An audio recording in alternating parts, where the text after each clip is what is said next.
नमस्ते। तो अगर आप रेलवे में नौकरी का सपना देख रहे हैं तो ये खबर आपके लिए ही है। आरआरबी ने ग्रुप डी की एक बहुत बड़ी भर्ती निकाली है।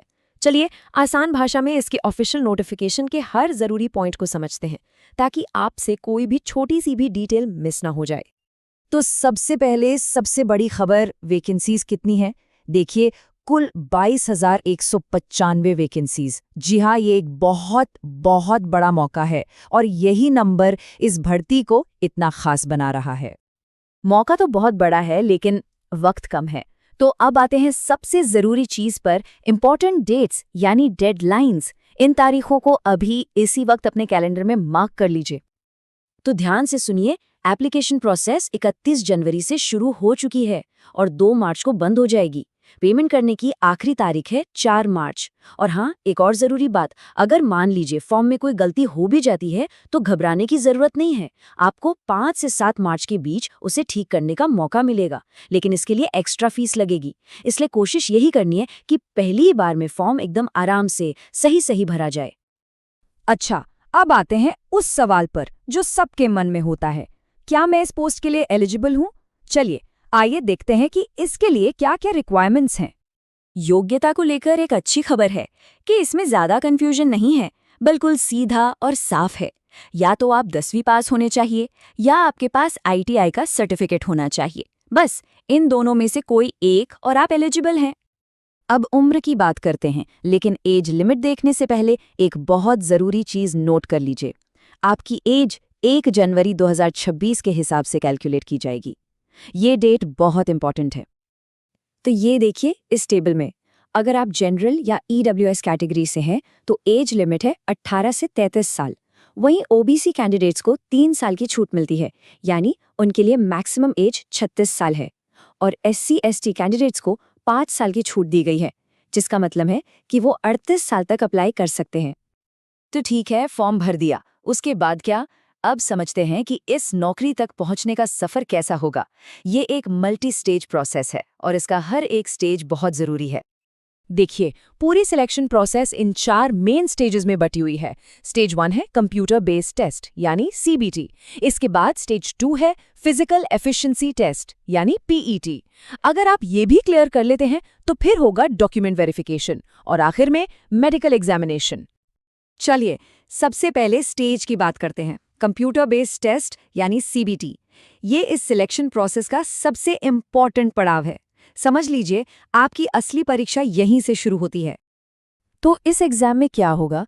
इसमें टोटल 100 सवाल होंगे और आपको टाइम मिलेगा 90 मिनट्स। अब सब्जेक्ट्स की बात करें तो जनरल इंटेलिजेंस और रीजनिंग से सबसे ज्यादा यानी 30 सवाल आएंगे।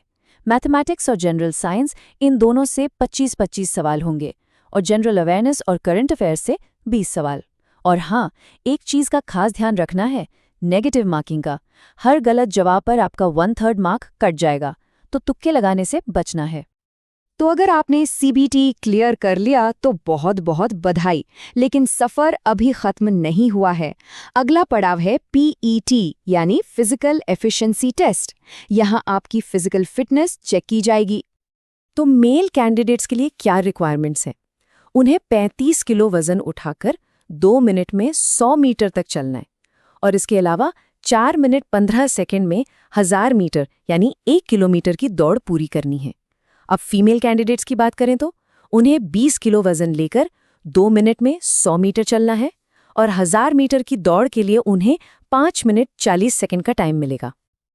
अब आते हैं एक ऐसी चीज पर जहां सबसे ज्यादा गलतियां होती हैं और जिसके कारण बहुत सारे फॉर्म्स रिजेक्ट हो जाते हैं।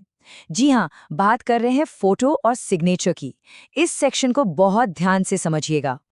तो सबसे पहले फोटो की बात, आपको एक लाइव फोटो अपलोड करनी होगी। इसके लिए कुछ चीजें ध्यान में रखें। पहला, बैकग्राउंड बिल्कुल सफेद होना चाहिए। दूसरा, आपने गहरे रंग के कपड़े पहने हों, सफेद नहीं। तीसरा, कैमरे में बिल्कुल सीधा देखना है। और चौथा, कोई टोपी, चश्मा या स्पेक्स नहीं पहनना है, चेहरा एकदम साफ दिखना चाहिए। अब सिग्नेचर की बात, और ये सबसे जरूरी नियम है। नोटिफिकेशन में साफ साफ लिखा है, हस्ताक्षर रनिंग हैंडराइटिंग में होने चाहिए, ब्लॉक या अलग अलग अक्षरों में नहीं। इसका मतलब है कि आपके सिग्नेचर जुड़े हुए अक्षरों में होने चाहिए। इसे और आसानी से समझने के लिए यहाँ देखिए, जो लेफ्ट साइड में रनिंग हैंडराइटिंग वाला सिग्नेचर है ये बिल्कुल सही तरीका है, लेकिन राइट साइड में देखिए जहाँ नाम कैपिटल लेटर्स में या अलग-अलग अक्षरों में लिखा है, अगर आपने ऐसा किया तो आपका फॉर्म सीधे रिजेक्ट हो जाएगा। तो आइए जल्दी से देख लेते हैं कि सिग्नेचर में क्या क्या गलतियां नहीं करनी है। हमेशा काली स्याही यानी ब्लैक इंक यूज करें और बैकग्राउंड सफेद रखें। कैपिटल लेटर्स का इस्तेमाल बिल्कुल न करें और ये भी ध्यान रखें कि जो इमेज आप अपलोड कर रहे हैं वो साफ हो, ब्लरी ना हो और सिग्नेचर कहीं से कटा हुआ ना हो। ये छोटी छोटी गलतियां आपका फॉर्म रिजेक्ट करवा सकती हैं।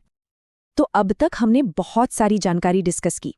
चलिए आखिर में सबसे ज़रूरी पॉइंट्स को एक बार जल्दी से रिकैप कर लेते हैं, एक फाइनल चेकलिस्ट के तौर पर।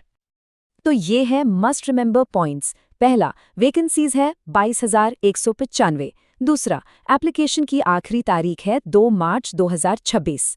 तीसरा, क्वालिफिकेशन है 10वीं या ITI। चौथा, signature running hand, black ink, white background. और पांचवा, photo, live photo, white background और गहरे रंग के कपड़े। बस ये 5 चीजें बिल्कुल मत भूलिएगा। अब जब सब कुछ बिल्कुल साफ है तो सबसे पहला कदम क्या होना चाहिए? देखिए, अब देर मत कीजिए। हमारा सुझाव यही है कि ऑफिशियल नोटिफिकेशन को एक बार फिर से पढ़ें, अपने सारे डॉक्यूमेंट्स तैयार करें और एप्लीकेशन प्रोसेस शुरू कर दें। ये एक सुनहरा मौका है, इसे हाथ से मत जाने दीजिएगा। All the best.